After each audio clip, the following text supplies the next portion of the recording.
Boa noite, pessoal. Bom, deixa eu ver aqui onde que eu vou ficar. Tá de boa aí, Fred? Não gosto de usar microfone não, mas tem gente que tá mais aí pro fundo, eu vou usar para ficar mais de boa. Acho que não precisa. O slide aqui é mais um apoio. Não se preocupe se vocês não conseguirem enxergar uma coisa do slide, depois eu divido lá no grupo a apresentação com todo mundo, fica com vocês, isso aí não tem problema não, isso aqui é mais um suporte, assim. Quando o JP falou comigo para eu ir falar aqui, o meu primeiro impulso foi falar que eu não viria, porque eu não me sinto muito confortável falando aqui nesses momentos e tal.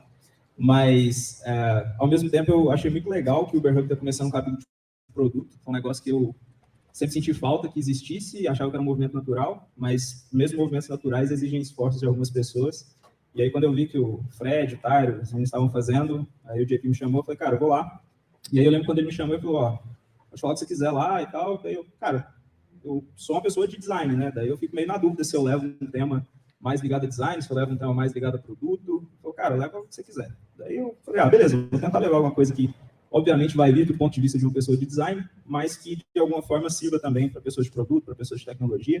Eu acho que cada vez mais esses três times, eles são complementares, pelo menos em empresas saudáveis, e aí eu acredito que, quando a gente fala algo do ponto de vista de design que faça sentido, a gente também consegue extrapolar esse conhecimento para o produto, consegue levar um pouquinho para a tecnologia também.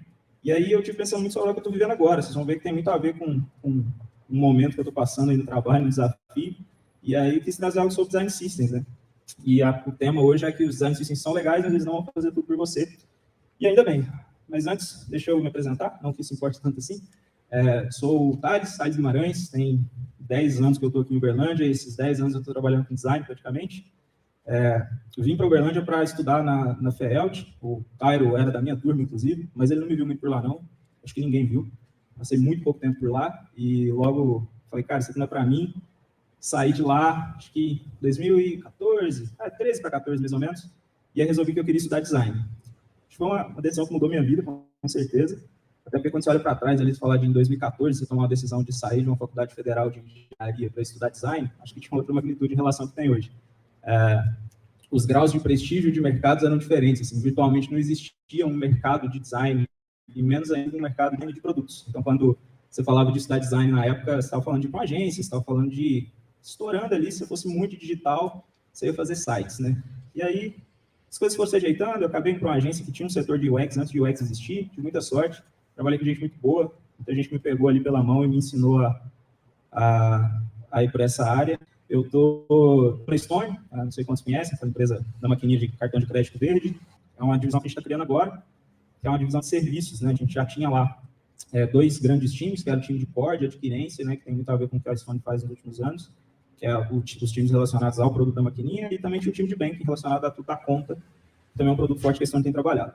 E aí eu fui para lá agora, de dezembro para janeiro, para começar uma terceira divisão, a divisão de serviços, e hoje eu olho lá para uma gama razoavelmente grande assim, de produtos. A gente está olhando para investimentos, a gente está olhando para seguros, a gente está olhando para Open Banking e alguns outros produtos menores de recarga, até de estacionamento que a gente vai lançar. Mas a minha história com a Stone, na verdade, ela começa na vida, né? Que eu acho que 90% da minha história profissional está na vida. Logo que eu saí lá da UFO, eu fui trabalhar na SIC, como eu falei para vocês, que era uma agência muito boa, onde eu aprendi muita coisa. E depois de 2 anos lá, me chamaram para integrar o time fundador da Vita. Eram uns moleques da minha idade, metade jogado lá na UFO, um ou outro conhecia os outros malucos, cara, velho, vamos... Aí uns conheciam da Facom, Tassinho ali, que tá ali com a gente até hoje, juntou uma molecada aí e falou, não, a gente vai fazer uma empresa de saúde. Falei, legal, bora. E acho que foi a segunda decisão que mudou minha vida e minha carreira, foi ter ido para lá, porque acho que esse mês fez 6 anos, desde que eu fui lá para a Vita, e ainda que eu não me considere um empreendedor, principalmente pelas definições do que é ser um empreendedor hoje em dia, esse empreendedor de palco, esse cara que está sempre procurando uma coisa para fazer depois, que acha um problema, resolve o problema, vende a empresa, faz outra empresa, eu definitivamente não sou esse cara, não gosto muito desse lance um pouco mais do business ali, mais duro, só que eu tive essa oportunidade de entrar numa empresa que tinha, sei lá, 7, 8 pessoas, quando eu saí um pouco mais do dia a dia da Vita, agora em janeiro, ela tinha 400 e algumas pessoas, quando eu entrei na Vita, acho que no primeiro mês já ter faturado 20 ou 30 mil reais, e acho que esse ano a gente caminha o primeiro ano para faturar na casa aí de 100 milhões de reais. Então, eu tive essa oportunidade de levar uma empresa, como o Peter Thiel, que fundou o PayPal, diz, de 0 a 1. Uma empresa que não era uma coisa, passou a ser uma coisa. Apesar de ser algo que eu acho que eu não vou repetir nessa vida, é algo que eu vou levar para essa vida e vou contar para os meus filhos, para os meus netos, com certeza. Importante dizer, eu tenho um dia a dia com a Vita hoje ainda, apesar dele ser muito menos intenso do que já foi, mas o time, as lideranças de design da Vita hoje respondem para mim, e apesar de eu ter uma atuação um pouco mais matricial e mais ligada à Estônia, eu sou sócio da Vita e tenho um dia a dia ligado lá. E antes de eu mergulhar no assunto, eu só queria fazer um meia-culpa aqui e um reconhecimento, né? O meia-culpa é que eu acho que eu, e não só eu, mas uma pedação da minha geração aqui, que começou a construir produtos em Uberlândia há algum tempo, e falando assim, parece que eu sou um dinossauro. Não, eu tenho 28 anos, mas porque eu acho que hoje em dia o conceito de geração ele passa mais rápido. Eu acho que a gente já viveu talvez umas 3 gerações de pessoas construindo produtos aqui em Uberlândia em muito pouco tempo. E eu acho que a minha geração, no geral, se é que eu posso falar por ela mandava muito mal em comunidade. Porque a gente veio de uma realidade onde parecia que tudo era uma grande competição. E eu não sei quantos aqui são dessa realidade de mercado, mas parecia que as houses de software elas disputavam entre si, parecia que as startups elas disputavam entre si, como se o mercado fosse pequeno o suficiente para que só uma empresa de cada segmento desse certo. Acho que o tempo provou que a gente estava errado, e o tanto de empresa que deu certo no Uberlândia também provou que a gente estava errado. E ainda bem que hoje a gente consegue ver e ter uma geração um pouco mais ligada ao senso de comunidade, de devolver para a comunidade coisas que a comunidade dá para a gente. Então, eu acho que eu mando muito mal nisso, não só eu, mas muitos dos meus pares. Então, por isso, quando o JP me chamou, eu, mesmo muito desconfortável, e não é algo que eu goste assim, de falar, de palestrar e tal, eu resolvi vir, porque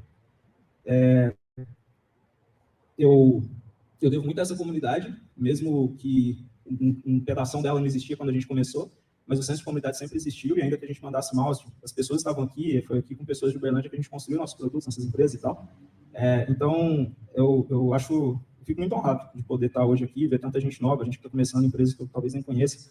Eu tive com o MP aqui, com o Wagner na Mitra, algumas semanas atrás, eu fiquei de cara no primeiro dia que eu fui lá, porque falei, cara, tem um negócio muito do caralho acontecendo aqui debaixo do meu nariz, eu não sabia que essa empresa existia, olha que loucura, que doido que esses caras estão fazendo aqui.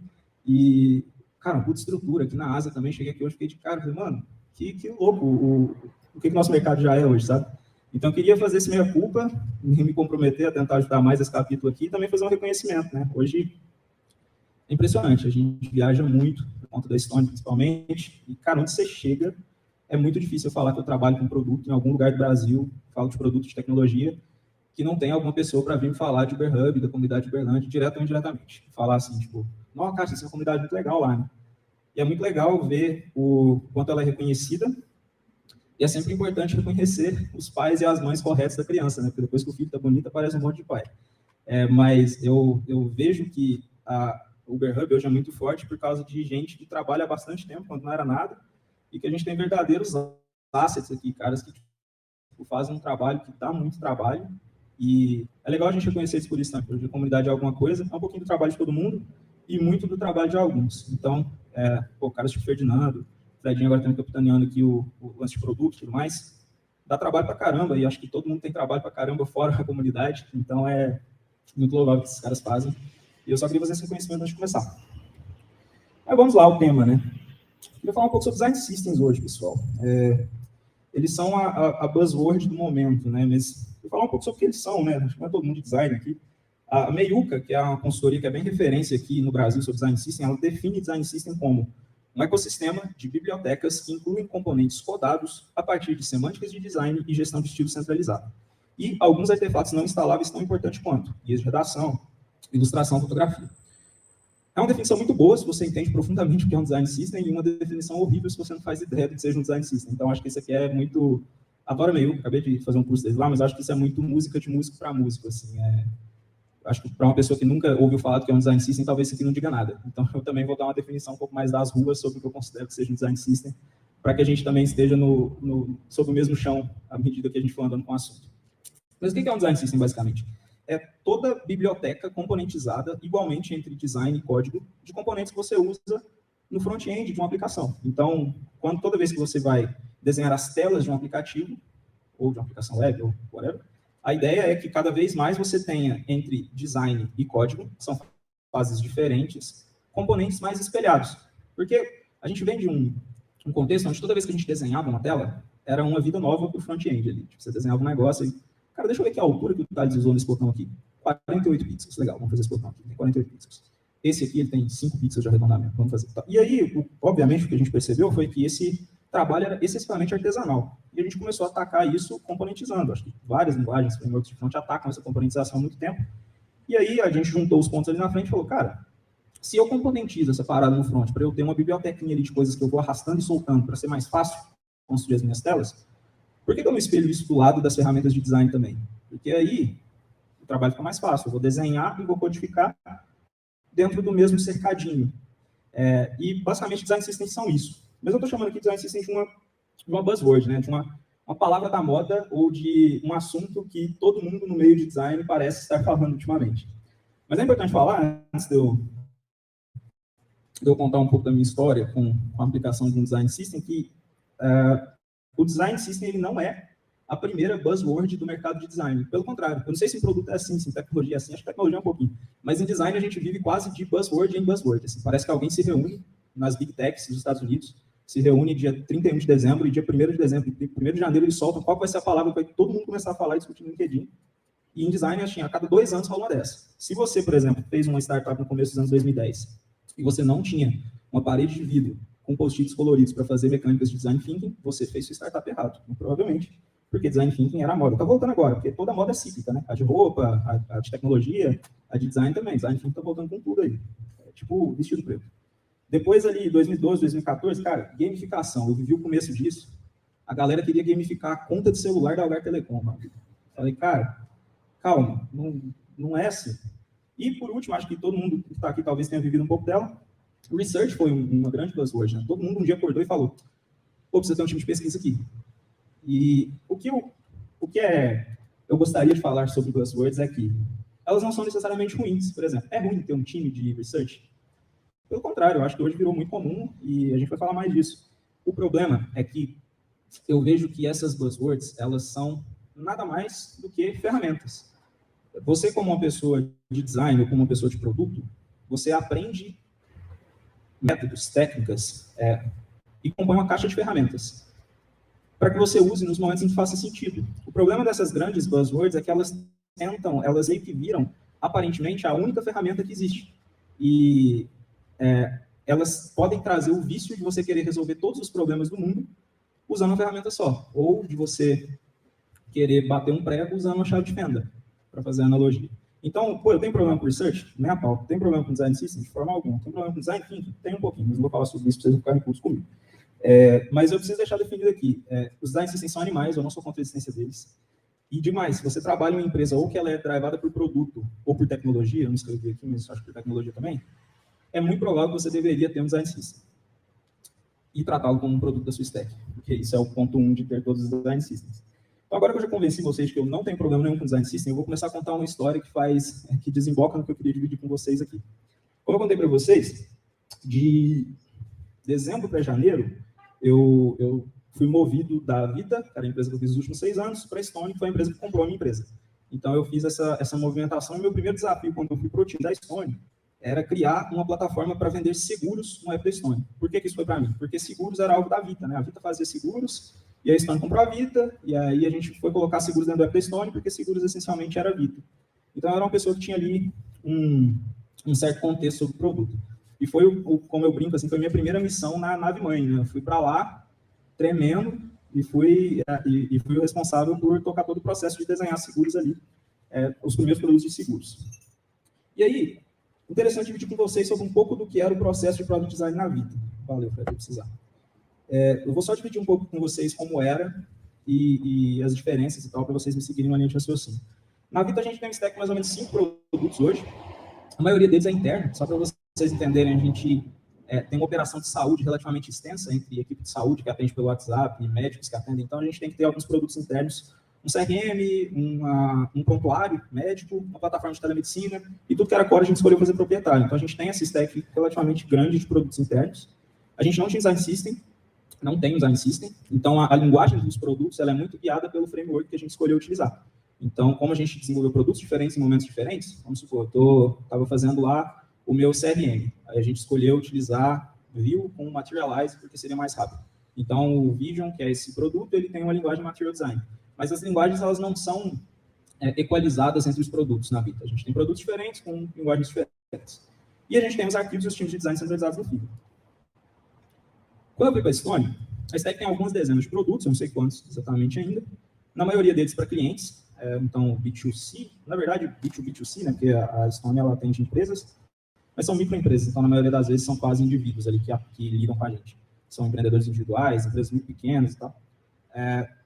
Diferente da Vita, estava em processo de implementação do Design System, que é o Ginga, e também com arquivos e times centralizados no fim. E aí, eu toquei esse primeiro processo de design lá, e eu fiquei muito feliz, assim, cara, sabe aquele lance que você chega no final, entregável, você fala, caramba, fizemos um negócio muito legal aqui, vai para produção, fizemos uma entrega muito boa, muito consistente, tá bem da hora isso aqui. E aí, minha cabeça foi tentar entender, por que foi melhor? E aí, o meu primeiro impulso, certamente, foi falar que, cara, na Estônia tem Design System, na Vita não tem. Então, muito provavelmente, o processo foi melhor, porque eu trabalhei em cima de um Design System. Então, eu tinha os componentes que eu podia usar, minha linguagem foi mais fácil, eu trabalhei em cima de um produto que tinha linguagem um pouco mais atualizada. Então, foi isso. Mas eu fui olhar um pouco mais fundo e pensei, cara, será? Porque o meu objetivo era tentar entender por que o processo foi melhor e tentar levar isso de volta para a Vita. Falei, cara, se for o Design System, eu quero um Design System na Vita também, porque eu quero ter esse processo que eu tive aqui na Estônia agora, e quero que seja legal para lá e para o time de lá, como foi legal para mim aqui. Só que é aí que a gente chega, de fato, no que eu queria dividir com vocês. Quando eu fui analisar, olhando para trás, coisas que aconteceram durante o processo de design de seguros na Estônia, eu comecei a ver que boa parte do que tinha feito o processo ser tão bom tinha muito mais a ver com melhorias de processo na tríade ali entre design, produto e tecnologia, do que necessariamente porque a gente tinha uma biblioteca de componentes que era equalizada entre tech e design. E qual foi o meu pensamento? Até para dividir isso aqui com vocês. Falei, tem um grande problema com as buzzwords, né? Com o design thinking, com o design system, com o research, é que a gente começa a ter uma fé exacerbada que essas coisas vão resolver problemas que elas não existem para resolver. Então, por exemplo, ter um time de research não resolve o seu problema de acessar o usuário e falar com ele. Não é ter o time que cria uma cultura de ouvir o usuário. E aí eu comecei a olhar e falei, cara, talvez também não seja ter o design system que cria um monte de coisas boas em uma cultura de design. E são essas reflexões que eu queria trazer aqui para vocês. Sabe por quê? Porque ter o design system é algo trabalhoso. Ele é um produto, ele é caro, você vai precisar, para fazer direito, você vai precisar envolver pessoas de design, pessoas de produto, pessoas de tecnologia, desde o dia 1, apesar de muita gente tentar fazer sem tech, é viagem. E aí, quando a gente fala de um produto que seja tão impactante assim, é muito difícil, em vários contextos de empresa, você convencer o management que você precisa de algo assim. E aí, sabe o que eu começo a ver? Eu começo a ver um monte de times, um monte de times de produto e de product design não resolvendo problemas de processo e culpando a falta de um design system que também vai resolver esses problemas. Então, se a gente tem problemas de processo e melhorias que são alcançáveis sem você ter um design system, isso quer dizer que você pode implementá-las e ter melhorias no seu processo antes de você conseguir ter um produto tão complexo. E demais, eu acho que se você azeita o suficiente o processo entre design e produto, fica muito mais fácil você defender que se você tivesse um design system, você seria mais produtivo. Você é time de produto, você é time de design. Então, eu fui olhar para trás com sinceridade antes de decidir voltar lá na Vita e falar, precisamos fazer um design system. Eu decidi olhar para trás e falar, cara, o que de fato eu deveria pegar desse processo e levar para a Vita, que é um time menor, um time mais barato, um time com menos estrutura. E aí, quando o JP me chamou, eu estava documentando esse processo de coisas que eu poderia levar lá para o time da Vita e pensei que poderia ser legal trazer aqui para vocês também. Por quê? Eu acho que essas melhorias que eu vou falar aqui, elas são simples o suficiente para que qualquer time que rode uma estrutura de produto design implemente e tenha minimamente algumas melhorias. E se elas são melhorias agnósticas a você ter um design system, eu acho que elas só podem fazer bem. Então eu queria dividir com vocês alguns pontos que não tem a ver com a biblioteca de componentes, são meio intangíveis, mas que você poderia começar a olhar muito rapidamente no seu dia a dia, na sua empresa, e são coisas assim, que valem para contextos de empresas muito diferentes. Então, eu queria dividir com vocês. O primeiro ponto não tem nada a ver com design, tudo a ver com processo, tudo a ver com organização de time. Sabe, primeira coisa que eu fiz durante o processo lá de seguros, eu virei o melhor amigo do meu Product Manager. Eu era o Product Designer de produto. Isso é uma coisa completamente processual, completamente intangível no sentido de não mexe em nenhuma entrega, mas mexe com toda a filosofia de como você constrói um produto dentro de uma companhia, que existe uma visão que está sendo um pouco superada, ainda bem, que é ver o time de design como o time entregador de telas, assim. E antigamente as coisas em produto, quando a gente não tinha muita coisa de produto moderno como a gente tem hoje, as coisas todas rodavam meio como cascata. E se você for parar para pensar, talvez você está no mercado há mais tempo, você chegou a viver um processo mais que era streamlined mais dessa forma, né? Você tinha ali, você olhava para Kanban, era natural que uma coisa só estivesse como tinha ao mesmo tempo. Os fluxos eles eram um pouco mais lineares. Você tirava ali uma coisa, por exemplo, de produto, ela ia para design, você precisava tirar ela de design para ir para alguém. E hoje em dia, para o bem e para o mal, esse processo é um pouco mais fluido. No processo de tornar isso mais fluido, eu não tenho expectativa hoje de que um bom time de design de produto só desenhe as telas. Por quê? Porque desenhar boas telas é commodity, é o mínimo. Eu acho que hoje em dia você tem tantos recursos, você tem tantas bibliotecas, você tem tantas... cara, você entra no Material Design, que é totalmente open source, você fala, cara, isso é uma biblioteca para você desenhar o que você quiser aqui. Goste ou não, eu não gosto tanto, mas é do caralho. Então, eu fico pensando assim, a gente faz um monte de iniciativas para tornar os product designers mais produtivos. Quando você olha para um design system, por exemplo, uma biblioteca ali de componentes, onde você consegue desenhar mais rápido, por que você está tornando esse processo mais rápido? É porque você vai demitir metade dos designers da sua empresa? Não. A gente torna o design mais efetivo no processo de desenhar as telas, porque a gente entende que desenhar as telas não é mais a parte mais importante da construção do produto. Ela é uma parte como todas as outras. Mas se você tira parte do tempo do seu designer que era ali empurrando pixel, onde sobra tempo? Sobra tempo para esse cara ser mais atuante no produto. Onde faz mais sentido ele ser mais atuante no produto? Se ele tiver muito amigo do seu Product Manager. Então, essa é uma coisa que, não vou dizer que é fácil de implementar, porque tudo que mexe em questões culturais e organizacionais pode ser difícil, a depender da organização que você está. Mas isso é uma coisa que não mexe em um entregável e mexe na sua filosofia inteira de como você constrói um produto. O par da sua pessoa de design não são as outras pessoas de design. O par da sua pessoa de design é o Product Manager do produto que essa pessoa desenha, se você está numa estrutura de produto canônica, como a gente entende hoje. Então, e o que é importante falar aqui, pessoal, tornar melhores amigos é um negócio escrito de uma forma brincadeira e intangível e tal, mas gerar proximidade entre esses times não é fazer uma reunião, não é falar, beleza, agora, tipo, o Fred é PM aqui do meu produto, agora nossos times estão integrados. Por quê? Não, porque a gente faz uma weekly. Não, não é isso, entendeu?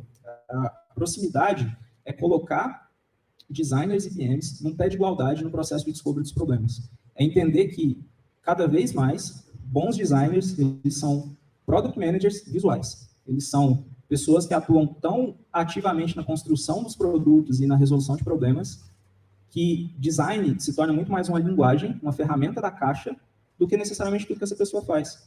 Porque o designer que estiver começando hoje, estiver pensando unicamente em desenhar telas bonitas, ele vai ser substituído por um UI kit de $49. Então, eu não consigo desenhar nada mais bonito do que um UI kit de $49 do UI8.com. Não consigo, eu desenho há 10 anos. Tudo que está lá é muito mais bonito que eu desenho. Então, se a beleza, se a estética do design é cada vez mais comoditizada e quase tudo em design é muito bom, aonde está o valor do product design? O valor do product design está em entregar valor para o produto, em ser uma pessoa que entende o que o produto tem que fazer e ajuda, com a linguagem do design, as pessoas de produto a desenvolverem produtos melhores. Então, essa aqui é uma coisa que eu sugeriria que você, se você é uma pessoa product manager, se você é uma pessoa product designer, se você é uma pessoa que lidera product design na sua instituição, aí, na sua empresa, eu recomendo que você comece a olhar para isso com bastante carinho. Porque, muito provavelmente, como eu te falei, isso aqui não vai mudar nenhum entregável, nenhuma reunião, mas vai mudar toda a sua filosofia de como você constrói produto. Segundo ponto, parece uma bobeira, mas eu fui olhar para trás e vi o quanto isso me ajudou. Ter um bom toolkit. É o que eu estou falando, quando eu falo Figma, pessoal, substitua por sua ferramenta de design de preferência. Eu estou setando o Figma aqui como se todo mundo usasse, mas eu descobri essa semana que a Apple não usa Figma, porque eles não aprovam nenhuma ferramenta que é baseada na nuvem, o time de segurança não deixa, então eles usam Sketch. Durmam com essa aí, ó. O melhor time de design do mundo não usa Figma. Mas nós mortais usamos. E aí, um bom toolkit no Figma suporta muito bem a organização dos arquivos. Eu vou falar em 2 ou 3 passos aqui sobre a organização dos arquivos. Por quê? organizar arquivos, e o pessoal de tecnologia, eu acho que vive esse desafio há bastante tempo. Sempre foi, eu lembro que comecei com o Tassim lá em 2014, eu via eles muito pilhados em documentação, em como fazer documentações melhores, em como que, cara, como que você deixa o seu processo um pouco mais bem documentado. E era uma preocupação que a gente não via muito em design. Por quê? Porque não tinha tanta essa integração entre os times, né, de produto, tech, design. Então, quando você entrava com a ferramenta de design, a ferramenta de design ele era o playground do designer, da designer. Então, tipo, cara, daqui para dentro sou eu, não veja nada aqui, tá uma zona, o que você precisa ver, eu faço handoff e te entrego separado. As ferramentas foram evoluindo e hoje em dia eu acho que a ferramenta de design, brincadeiras à parte, o Figma, XD, Sketch, não critiquem o Sketch, porque eu desenhei uma versão do site, do app da Algar Telecom em Photoshop. Então, o mundo era bem pior antes do Sketch chegar, acredito. Então, é muito legal você ter uma biblioteca simples para ajudar a organizar seus arquivos. Eu coloquei aqui um live demo, eu vou tentar mostrar no Figma para 90% dos casos, a gente só se preocupa em fazer quando tem um design system. Por quê? Porque é uma das partes do design system quando você está fazendo, fazer essas bibliotecas de apoio. Mas o que impede de você, que trabalha em um time que não tem um design system, fazer só esse toolkit e ele te ajudar a organizar seus arquivos? Absolutamente nada. 2 horas de trabalho te impedem. Se você quiser, eu te dou esse link aqui. Nada impede. E é um negócio que, assim, quando eu fui olhar para trás no processo, foi muito transformacional, principalmente pelo ponto 3. A gente fala muito de como design se relaciona com produto e com tecnologia hoje. Eu falei muito lá no ponto 1 sobre como design é cada vez menos algo puramente sobre desenhar telas e muito mais sobre jogar junto com o produto. Então, assim, por que muitas vezes os nossos arquivos, eles não... E não estou falando só de arquivo, mas a nossa forma de organizar e documentar design e produto, por que ela não conversa com a forma como a gente lança produto? Mas a gente, antigamente, em muitos casos atualmente, a depender do contexto, a gente organizava nossos arquivos de design 100% para o contexto de design. Então, as fases refletidas pelas nossas páginas, pelos nossos arquivos, eram fases de design. Você tinha lá uma página para playground, para você testar o que você quiser. Aí você tinha uma página de QA, você tinha uma página de produção, e o processo de produto na vida real, ele não anda assim. O de design pode até andar. Você entrega um tanto de tela aqui, passa um tanto de tela de uma fase para outra. Eu fiz um print aqui para poder dar zoom. E essa é a estrutura do meu arquivo de seguros hoje. Se alguém depois quiser, eu posso mandar também, mas se alguém quiser chegar mais perto depois para dar uma olhada aqui, pode também. A gente sai de uma estrutura onde você fala eu tenho uma página de produção, tenho uma página de QA, tenho uma página... E os seus arquivos, eles passam a contar a história do seu produto de forma muito mais visual. Então, hoje, você abre o arquivo de seguros, por exemplo, você tem uma separação de, exibir seguro contratado. Isso é o quê? É o job to be done lá do produto. É o produto, a task zona macro que o seu usuário deveria poder conseguir fazer. Dentro de exibir seguro contratado, eu coloco todas as histórias, as user stories, representadas no arquivo de design. Então, eu tenho aqui, por exemplo, a história de visualizar seguros contratados, e vejam que todas elas têm um emoji. O que é esse emoji? É aquele status que eu mostrei para vocês lá do toolkit. Então, eu consigo bater o olho nas minhas páginas do Figma de seguros, eu consigo falar o que está em produção hoje de seguros? Minha visualização de seguro contratado, minha visualização de detalhes, meu cancelamento, meu acionamento e meu gerenciamento de beneficiários. O que está em handoff? O que vai para a produção logo? Essas 3 histórias aqui. Se eu olho aqui um outro job to be done, que é conhecer novos produtos de seguros, eu já tenho uma história em produção e tenho uma história em criação, exibir o banner promocional de um seguro. Eu tenho aqui, por exemplo, no Job to be done de contratar um seguro, eu tenho 2 histórias em criação e tenho uma história em discovery, que é visualizar seguros contratados e disponíveis. Isso aqui também é uma melhoria que não depende de nada que não seja uma mudança de lógica e mentalidade de conectar um pouco mais os seus times de design de produto. Por quê? Como eu falei para vocês, a gente tinha a visão de que o Figma, a ferramenta de design, ela era o playground da pessoa de design. Daqui para dentro é meu.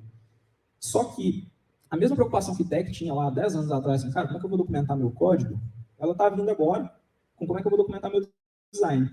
E aí, cada dia mais a gente tem que se preocupar em como que o Figma ele pode virar muito mais do que a ferramenta de design e ele ser um pouco mais da fonte da verdade sobre o status do seu produto dentro da sua organização. Então, se você tem um arquivo do Figma hoje, por exemplo, você tem 2 possibilidades. Você tem a possibilidade de fazer como a gente fazia, que é, cara, faz os passos de design aqui nessas páginas, ou você tem a possibilidade de organizar ele de uma forma que é muito mais lógica para todo mundo que acompanha o processo. Então, os feedbacks que eu mais recebi depois que a gente migrou o modelo de organização para esse aqui, foi de product managers. Pessoas que, 2 ou 3 clientes de seguros vão falar para mim, tá, eu não usava tanto o Figma, eu não entendia muito, não conseguia achar as telas lá e tal. Agora que está pelas stories, eu consigo ver direitinho, porque são as mesmas stories que eu tenho que duplicar. Se eu conseguir ir lá, eu vejo, elas estão... Cara, vejam só, é uma mudança organizacional, mudança de processo, 100%. Não mudou nada no meu processo de craft, de design. Eu não desenhei nenhuma tela diferente. Isso é muito mais sobre como você melhora a comunicação entre dois times que deveriam se conversar muito. Então, isso aqui, com certeza, quando eu fui olhar para trás, foi um negócio que fez muita diferença. Essa aqui, acho que talvez o principal ponto, acho que dos 5. A gente acha, como designers agora, falando muito particularmente assim, a gente acha que é a existência de uma biblioteca de componentes que vai fazer com que você desenhe de forma escalável e de forma coesa. Mas isso é uma grande mentira. Se você não consegue desenhar de forma coesa e escalável sem uma biblioteca de componentes, eu tenho uma péssima notícia para você. Você vai ter a biblioteca de componentes ali na frente e seu design vai continuar sendo um campo minado. Por quê? Porque design escalável é skill, é jeito de fazer. É entender o que você está fazendo numa tela, o que ela precisa fazer e quais são os componentes que você precisa duplicar e que eles sejam reutilizáveis e fazer um reuso inteligente deles. Não é o Design System que te ensina a fazer isso. O Design System te ajuda, sabe por quê? Porque ele te coloca um cercado. Se você tem 10 tipos de botão documentados, você não vai usar 12. Mas nada te impede de usar os 10, de uma forma que não faça sentido nenhum. Então, acho que a principal provocação que eu tenho para fazer é que muitas empresas estão esperando que design systems ensinem designers a desenhar. E eles não fazem isso. Não fazem. Por mais que você pode ser o melhor design system do mundo. Assim. Tem princípios, principalmente de design escalável, quando você está falando de produto, que eles são conhecimentos sobre design, eles não são conhecimentos sobre componentização, eles não são conhecimentos sobre UI. Então, eu estou com designers novos no meu time nos últimos meses. Vocês ficariam surpresos, eles já entram desenhando no Design System, no Jingra. Vocês ficariam surpresos, mas assim, acho que nos 3 primeiros meses, 90% dos erros são de coesão. Isso quer dizer que eles são ruins? De forma alguma, são ótimos. Isso quer dizer que ter uma biblioteca componentizada não ensina coesão. No máximo ajuda. E é preciso que, principalmente isso aqui para managers de design, para pessoas que lideram times de design, ou para pessoas que tocam design meio que sozinhas, isso é muito normal, tá? Eu toquei o design da vida sozinho quase 4 anos antes de eu conseguir contratar a primeira pessoa de design. Isso é muito normal. Design escalável não vai ser resolvido com biblioteca nenhuma, porque é uma questão de mentalidade. É você conseguir olhar para uma solução e conseguir pensar ao que essa solução que eu estou tentando desenhar remete que já existe no produto, por exemplo. Então, se eu tenho uma visualização de um dado que ela é familiar em outro momento que eu já desenhei, o que me impede de, mesmo eu não tendo um design system, eu referenciar algo que já está desenhado por coesão? Nada. O que acontece é que, às vezes, quando a gente não tem o cercado de um design system, a gente trata a ferramenta de design como se fosse uma tela de pintura e a gente vira Van Gogh.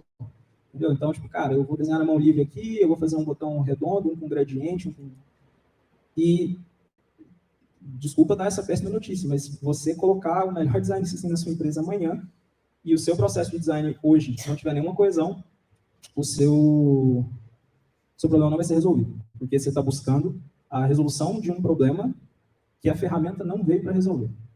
Então, eu queria fazer essa provocação aqui, a começar porque é um problema que eu tenho, assim, sofri muito quando, ao mesmo tempo, foi muito legal desenhar pela primeira vez dentro de um design system estruturado, dentro de uma biblioteca de componentes um pouco mais completa, mas, ao mesmo tempo, eu apanhei demais no meu próprio processo de design, de ver assim, caramba, eu estou errando um monte de coisas aqui, mesmo tendo uma base para seguir. Então, é uma provocação que eu faço, assim, e eu acho que isso aqui tem muito a ver com gestão. Por isso que eu falei, principalmente com líderes de design ou com pessoas que são suas próprias líderes. Assim. Comecem a criar uma mentalidade de olhar para os produtos de vocês e pensar, cara, onde é que está a coesão aqui, onde está a escalabilidade? Se eu não tiver nada componentizado, essa tela é suficientemente fácil de codificar, ou meu fã vai ter que pegar cada componente aqui e fazer isso aqui na unha, porque eu não pensei em coesão. Até porque a gente tem que parar um pouco de pensar em coesão só como facilidade de implementação. A gente não desenha interface coesa porque é mais fácil de codificar. A gente desenha interface coesa porque a interface coesa é melhor de usar. A gente nunca pode meio que prostituir a função do que a gente faz. No fim das contas, a pessoa de design ela sempre vai ser advogada da experiência. Então, é um ótimo aditivo que a pessoa de front consiga implementar minhas telas mais rápido? Com certeza. Já viu quanto custa um front? Pergunta alguma. É uma hora caríssima, mais cara do que talvez a do designer, a do PM e de mais alguém somados. Então, é ótimo economizar tempo desse cara e fazer o trabalho desse cara mais otimizado. Não é, tá caro. Mas não é só isso. A gente acredita em fazer interfaces coesas, tendo um design system ou não, Porque a gente acredita que a criação de padrões ajuda o nosso usuário a ter uma familiaridade maior com o nosso produto. Então, você já usou aquele sistema que tem problema de coesão? Que cada botão é de um jeito, que em alguns momentos ele puxa uma modal, mas nos outros ele abre um sidebar. É por isso que a gente tenta buscar coesão ao máximo possível. Não é só para deixar mais fácil de desenvolver, é para a experiência ficar melhor. Então, queria muito provocar todos nós sobre ter essa mentalidade e sobre como isso não é nem mesmo só algo que vem do design. Pessoas de produto aqui. Eu acho que pessoas de produto podem ser ótimas provocadoras sobre a consistência do sistema que está sendo entregue para vocês. Muitas vezes, quando a gente volta lá no problema 1 e a gente tem times de produto e de design muito separados, a gente vê product managers um pouco reféns do fato de que parecem não se sentir legítimos o suficiente para comentar sobre o design do produto que eles mesmos cuidam. E eu não acredito nisso. Assim, eu escuto praticamente todos os feedbacks que as pessoas de produto têm para dar sobre as telas. Alguns vão estar errados, e tudo bem. E a gente precisa criar um ambiente seguro para que essas trocas existam. Mas eu acredito também que é função estendida da pessoa de produto ser responsável pela coesão do produto que ela está entregando. Porque, no fim das contas, senão você está só encomendando algo e recebendo uma encomenda e ficando feliz ou triste com isso. Você não está participando ativamente desse processo. Eu não acredito em product management dessa forma. Quinto e último, eu acho que uma coisa que também é impagável, que tem muito pouco a ver com craft, com design e muito a ver com organização. A gente precisa... Se você quer ter um bom time de design, às vezes você só quer um time que entrega a tela mesmo, às vezes a gente precisa partir desse pressuposto. Tudo que eu estou falando aqui é para a gente ter times realmente bons e realmente participativos. Se você quer um time de design realmente bom e realmente participativo, você precisa tornar ele corresponsável por escutar o usuário de forma ativa. Sabe por quê? Porque a gente fala muito de pesquisa hoje em dia. Falei para vocês, né? Research foi uma palavra da moda antes de design system. Então, essa discussão a gente já teve demais. A gente falou muito sobre pesquisa, a gente já falou por A mais B da necessidade de você ter times de pesquisa. Mas eu acho que a gente convenceu tanto as empresas, as organizações, as pessoas que a gente precisa de pesquisa, que pesquisa virou quase uma entidade. É algo que vem ou de um time, em alguns lugares que eu conheço a responsabilidade de produto, em alguns lugares a gente monta um time de research e esse time é o dono da pesquisa. Isso é ruim? Não, pô, se a sua empresa valoriza ouvir o usuário o suficiente para fazer um time de pesquisa, que legal. Mas ter o time não resolve o problema. O time ele vai, no máximo, te dar ativos para que você use a pesquisa no seu processo de design, porque senão você está pagando um time à toa. Aqui. Então, por exemplo, eu estou vivendo também pela primeira vez a experiência de ter um time de research de quantitativo, também, quase um IBGE lá dentro da Estônia. Aí foi muito louco, eu fui desenhar investimentos pela primeira vez. Falei, cara, será que é assim mesmo? Eu sofria na vida, eu não consegui falar com 5 médicos quando eu ia desenhar as paradas. Aí, será que... Vou pedir. Então, um questionário rodou, chegou no meu e-mail depois de, 10, 15 dias. PDFzão com as respostas dentro da nossa base, que produtos de investimento que o nosso cara usava, em média quanto que ele tinha em custódia, um monte de coisa. Eu falei, caramba, que da hora. Só que isso é a realidade de algumas empresas, não é de outras. Mas vocês entendem que se eu pegar esse entregável de pesquisa que eu recebi, colocar ele debaixo do braço e não levar em consideração o meu processo de design, eu só gastei o tempo do time de pesquisa? Porque pesquisa por pesquisa, gente, não muda o processo. O que muda o processo é o que você faz com conhecimento. Então, se você não tornar o seu time de design responsável por escutar o usuário, e aqui, sinto muito, receber um PDF com o que o seu usuário fala não é escutar o usuário. Na medida do possível, a depender do seu business, você tem que estar na rua, em muitos casos, literalmente. No meu caso, por exemplo, eu botei a foto aqui lá no inicinho, não falei sobre ela. Isso aqui é em Santo Amaro, São Paulo. Isso aqui é a gente fazendo rota, conversando com clientes da Estônia para falar sobre o produto de seguros. Em muitos casos, o próprio fato de você ter um time de pesquisa não substitui, se você quer fazer um processo de design realmente bom, um processo de produto realmente bom, não substitui o fato de você talvez deveria passar a mão no telefone, marcar um meet e ver essa pessoa. No meu caso, se eu falar com o seu Manuel da padaria do 18 para marcar um meet comigo, muito provavelmente ele não vai querer. Mas eu fui lá nele, não teve problema, foi ótimo. Eu queria provocar muito pessoas de design e pessoas de produto aqui nesse sentido. Beleza, a gente já se convenceu que pesquisa é importante, tá? Não vou rezar a missa. Escutar o usuário é legal, mas eu queria provocar vocês. Escutar o usuário é legal, mas não é função de um time, é função de uma cultura. Se você acredita que você realmente precisa escutar o usuário, não faça telefone sem fio. Por melhor que seja o seu time de pesquisa, use os assets que o seu time de pesquisa te der, mas também não substitua isso por você deixar, por exemplo, design não fazer nenhuma pesquisa, deixar produto não fazer nenhuma pesquisa. E se você está em outro contexto hoje, e eu gosto sempre de falar isso porque Lá no comecinho da vida, eu lembro que eu juntei o primeiro dinheirinho que eu tinha, eu sempre fui um fracasso acadêmico, pessoal. Eu larguei a faculdade, eu larguei a UF, aí depois eu fui estudar design na Exam, que eu larguei também, eu sempre fui um fracasso dentro de sala de aula. E aí, uma coisa que faz parte do processo de amadurecimento é entender onde você aprende de fato. E aí eu comecei a entender que eventos eram ótimos lugares para eu aprender. Eu queria estar junto com as pessoas muito boas, escutá-las falarem por 1 hora sobre um assunto, e aquilo ia ser muito melhor para mim, pelo amor de Deus, para mim, do que eu fazer um curso, às vezes, ali de 6 meses, porque minha atenção não me deixava. E aí eu lembro que, cara, primeiro ano da vida ali, juntei o primeiro dinheirinho, maltratei o Nubank e fui para São Francisco, numa conferência da Awards. E eu lembro de ouvir um cara do Webflow falando na época sobre como era o processo de design deles lá, e eu me senti quase maltratado, porque eu vinha de um contexto onde eu era o único designer de uma empresa de, sei lá, 12 pessoas, no interior de Minas Gerais, e o cara estava me falando de um processo de design igual esse que eu estou contando aqui para vocês hoje, sei lá, 6 anos atrás. Então, toda vez que eu venho em algum momento assim falar, eu sempre gosto de fazer paralelos com existem realidades diferentes e existem princípios nos aprendizados. Toda vez que a gente fala sobre uma coisa aqui, tenta pegar o princípio e aplicar para a sua realidade. Porque eu tenho certeza que aqui a gente deve estar em 20 pessoas aqui, sou péssimo de contagem espacial, se tiver 30, 40, 50, perdão. Mas a gente está em algumas pessoas aqui, eu tenho certeza que tem mais de 10 contextos de empresa diferentes. Você vai ter empresa pré-captação, você vai ter enterprise aqui que fatura X milhões por mês, você vai ter times de design que são 1 pessoa, você vai ter times de design que são 10 pessoas. Mas o que é princípio nisso aqui, nesse ponto 5? Foi um negócio que eu aprendi nesse momento. Eu lembro que eu voltei dessa conferência e fiquei meio puto, assim. Fui falar com um amigo meu. Eu falei, pô, Marcelo, não vou nesses eventos mais não, cara. Eu falei, por quê, pô? Não foi legal? Eu falei, velho, foi legal, mas é uma realidade tão distante da minha, assim, que eu me sinto quase ofendido, assim. Eu vejo o que os caras estão fazendo lá e eu não consigo nem ver um caminho de como eu vou fazer igual. E ele me ensinou muito sobre esse lance do princípio, cara. Tipo, pega o que a pessoa está fazendo, diminui a 10ª potência e vem fazer, entendeu? Então, o que para mim é o princípio diminuir a 10ª potência desse ponto 5 aqui? Eu aprendi com outro grande amigo, que alguma pesquisa é sempre melhor que nenhuma pesquisa. Então, se você é uma pessoa, tanto de produto quanto de design, solitária, você está lá, ferrado no seu processo, você mal e mal consegue tempo de desenhar a tela, você que desenha, prototipa, que bate o escanteio, que cabeceia, que faz o gol, liga para um cliente. Liga para uma pessoa, marca uma call, visita um cliente. Porque alguma pesquisa, algum aprendizado vai ser sempre melhor do que nenhum aprendizado. E vai tangibilizando isso. À medida que a empresa for escalando, você vai crescer também, e você vai ver e vai lembrar com carinho da época, por exemplo, que você conseguia falar com uma pessoa, e aí daqui a pouco você tem um time de 10 researchers por sua conta para olhar para isso, e você vai falar, lembra que doido? Mas, e aqui eu encerro, que eu acho que muitas vezes a gente está ficando um pouco mal acostumado sobre o processo das coisas nas nossas empresas, né? Porque a gente estava vivendo um momento de crescimento muito desenfreado em tudo, nas empresas, captação de VC. Agora a gente vai ver uma recessãozinha, é bom apertar o cinto, espero que todos estejam bem, que as empresas de vocês estejam bem, mas a gente vai viver um período delicado daqui para frente, estamos com layoffs, estamos num momento delicado macroeconomicamente, mas é muito, como que eu posso dizer?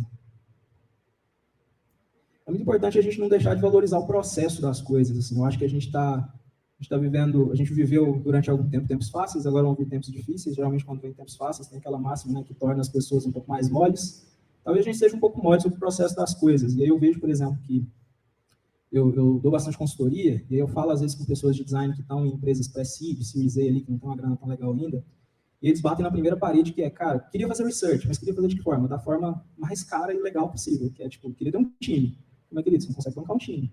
Faz alguma pessoa, e eu sempre vou nessa, né? Tipo, cara, faz o que você consegue. Fala com uma pessoa, fala com duas, marca uma call e tal. E a pessoa, não, mas aí não. Eu acho que a gente tá deixando escapar alguns pequenos começos, assim, e isso não é algo que eu tô falando, assim, para vocês em relação às empresas de vocês. Geralmente, pequenos começos são bons para a gente, como profissionais. Não é um negócio que você vai fazer só para, tipo, por que eu vou fazer research se a empresa que eu estou aqui não me paga para fazer isso? Cara, às vezes é por você, não é? Não estou falando de você fazer nada pela empresa, enfim, cada um tem uma visão em relação a isso, mas talvez a gente esteja perdendo muito o lance de começar, tentar levar isso, tentar ver isso onde vai levar a gente e viver o crescimento que isso traz, entendeu? Então, sobre todos esses pontos, eu acho que todos eles exigem algum grau de quebra de inércia, assim, porque nenhum deles é uma ferramenta que você compra, nenhum deles é um produto que você contrata, nenhum deles é uma consultoria que você paga. Todos eles são ações eu espero, tangíveis para você, que é uma pessoa de design, que é uma pessoa líder de design, que é uma pessoa de produto, que se importa com o processo de design do seu produto. Então, eu espero que nada que eu trouxe aqui tenha causado, talvez, a sensação que eu tive vendo o cara do Webflow falar. Tipo assim, pô, isso parece uma viagem, e quando eu olho para o meu contexto, eu não consigo fazer nada disso. Eu gostaria de deixar o espaço aqui aberto para a gente seguir esse papo, e se eu puder ajudar cada um de vocês a implementar alguma coisa dessa na empresa de vocês, na realidade de vocês, vai ter sido um prazer, e é o grande motivo pelo qual eu venho aqui. Eu conheço a galera, conheço pouca gente que está aqui hoje, então é muito legal estar falando aqui para um monte de gente que eu não conheço, não sei quais são as empresas e tal. Mas acho que é isso. Queria agradecer o espaço, queria agradecer demais o convite. Eu não mando muito bem nessa parte de falar, não me sinto muito confortável, mas espero que tenha sido proveitoso para alguém aí. Deixei LinkedIn, e-mail, WhatsApp aqui na apresentação. Vou passar para a apresentação depois para a gente jogar lá nos grupos, porque também não está me pondo ver aqui e tal. Mas é isso. Eu deixei algum tempo para as perguntas? Boa. Se alguém tiver pergunta, pessoal, vai.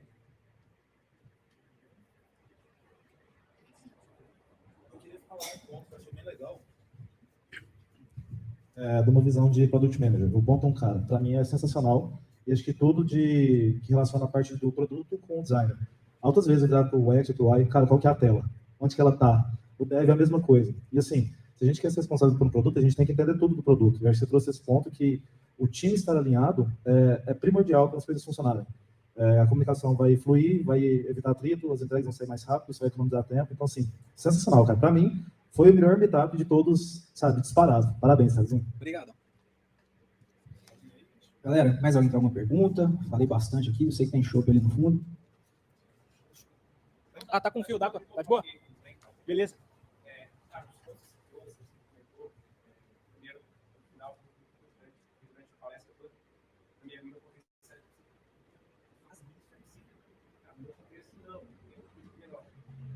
São PM, sabe, é sempre um grande desafio, tá? Porque já tive contextos que eu senti que existia uma briga, assim, sabe? Todo mundo querendo estar certo, e, sabe, não dá, tá junto. E uns contextos que, tá, vamos tentar fazer isso, vamos tentar fazer design mais colaborativo, mais participativo. Muitas vezes eu senti uma grande dificuldade em questão cultural. Cultural no contexto, eu acho que por isso que você falou, fala muito da cultura da empresa, do time, acho que tem produto, tem sim. Tem algum dica que você já passou por isso, de como talvez trazer tudo isso para um contexto macro? Eu vejo que todos esses passos é bem interessante no livro, mas eles não perpetuam, eles não têm estabilidade, eles estão mais no contexto macro. Perfeito. Qual que é o seu nome? Jefferson. Obrigado, tá? Eu diria que tem uma certa lógica na forma como eu organizei os pontos, porque eu acho que o que mais abre as portas para que isso toda transformação cultural dói, tá? Estou vivendo um processo de M&A agora, estou numa empresa que foi vendida, estou me juntando a uma cultura que, apesar de ser parecida com a empresa que a gente construiu, não é a mesma. Então, toda vez que você fala de um choque de cultura, saudade de choque de cultura, muito tempo que eu não vou assistir depois. Toda vez que você fala desse choque entre culturas diferentes, você vai ter problemas básicos. E aí, quando você fala de problemas básicos, não são problemas simples, são problemas que estão na base. Então, normalmente, eu já vivi também várias situações assim onde eu sentia que o produto não estava jogando junto, mas vou te dar a minha leitura, porque eu acho que o primeiro ponto a resolver é esse da proximidade entre os dois, e acho que esse destrava boa parte das coisas que eu falei depois. Na minha experiência, quando eu sentia que o produto não estava jogando muito junto com design ou com tecnologia, tinha muito a ver com o fato de que produto também é uma área nova, também é uma área em desenvolvimento, também é uma área de pessoas tateando o que é ser de produto. E aí, muitas pessoas de produto, elas têm uma atuação muito similar a pessoas de negócios, e a gente sabe que não é a mesma coisa. Tem uma ligação ali forte, mas eu tive uma discussão sobre isso hoje no trabalho.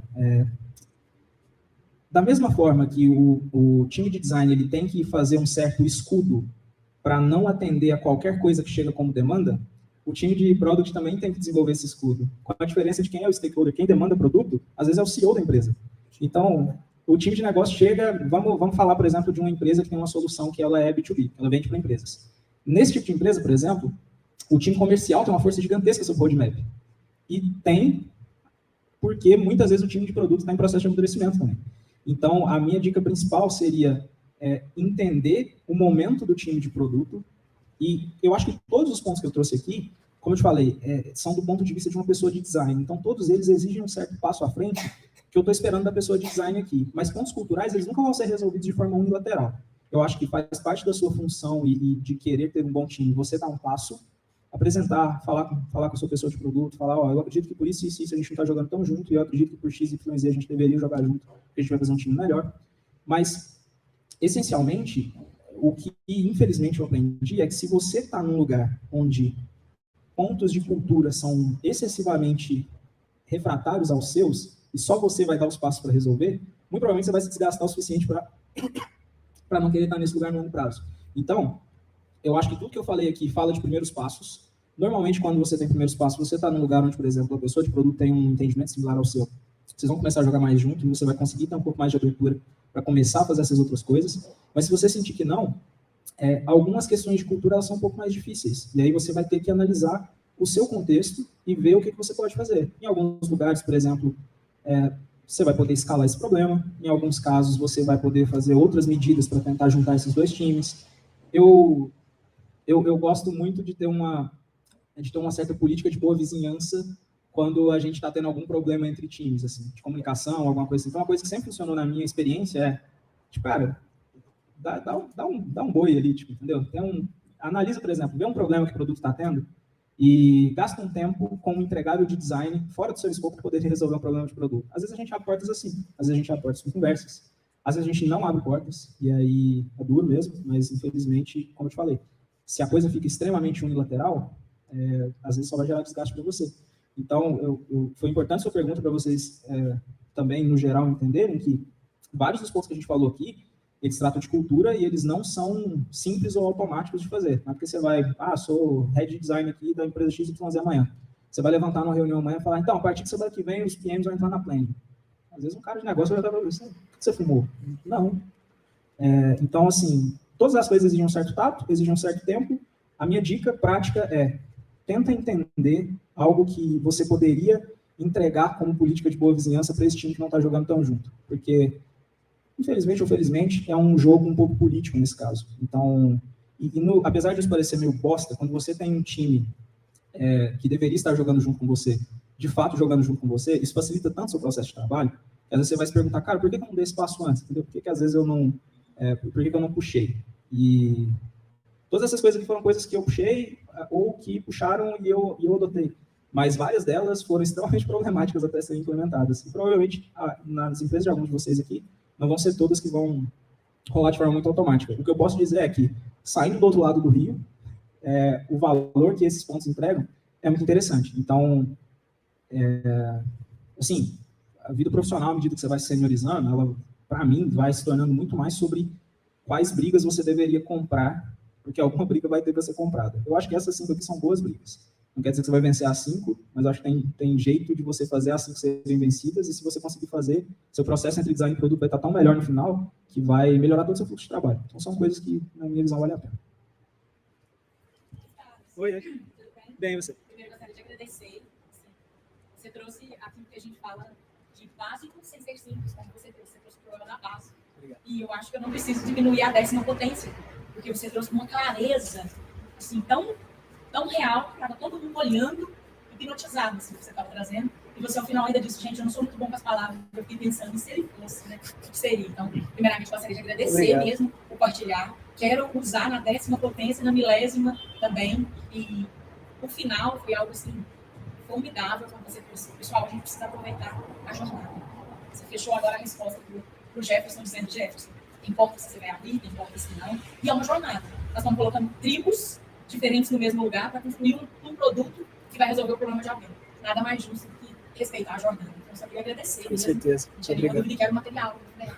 Pode deixar. Muito obrigado pelas palavras.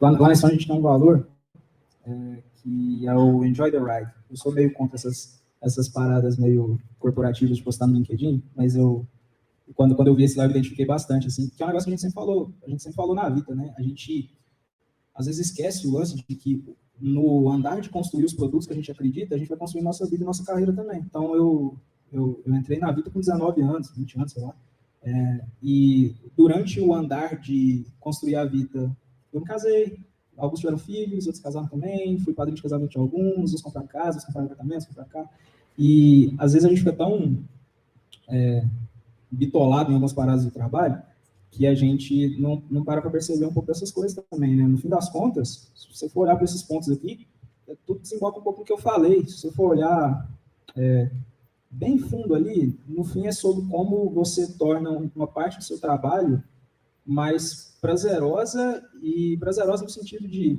cara, eu demorei muito a encontrar o que eu queria fazer dentro de design. Design é um mundo muito amplo, a gente tem algumas pessoas de design aqui, aí você vai, pô, não, é design.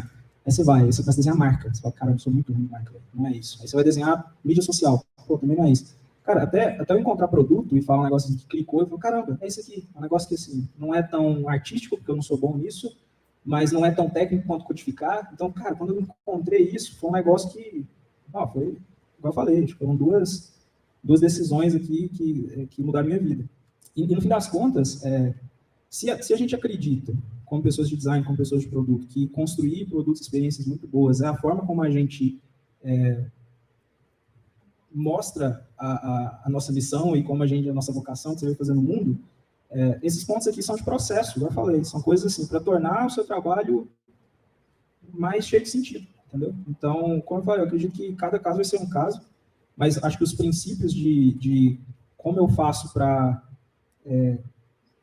elevar a minha forma de entregar valor dentro de uma companhia, eles são muito da gente para a gente mesmo, sabe? Eu acho que, obviamente, no meio disso, você vai entregar valor para a companhia. Igual eu falei, cara, o lance da Vita lá é sempre quando a gente olha para trás, é quase uma surpresa para a gente, assim, quando a gente olha e fala, nossa, é isso aqui, hoje é isso aqui, que louco, parece que a gente não viu isso acontecendo, sabe? E na verdade, eu acho que a gente dá para a gente desenhar a nossa carreira de uma forma um pouco mais assim, sabe? A gente ser um pouco mais intencional no que a gente faz e descobrir o que você realmente gosta de fazer e tentar procurar a forma de fazer isso bem. Isso aí vai depender da empresa que você está. Hoje a gente, com certeza, vive um contexto mais dinâmico, as pessoas mudam mais de empresa, mudam mais de realidade e tal, mas o legal de falar de princípios é isso. Princípios valem se você está aqui, se você está em outro país, se você está em tecnologia, se você está em produto, enfim, princípios são princípios.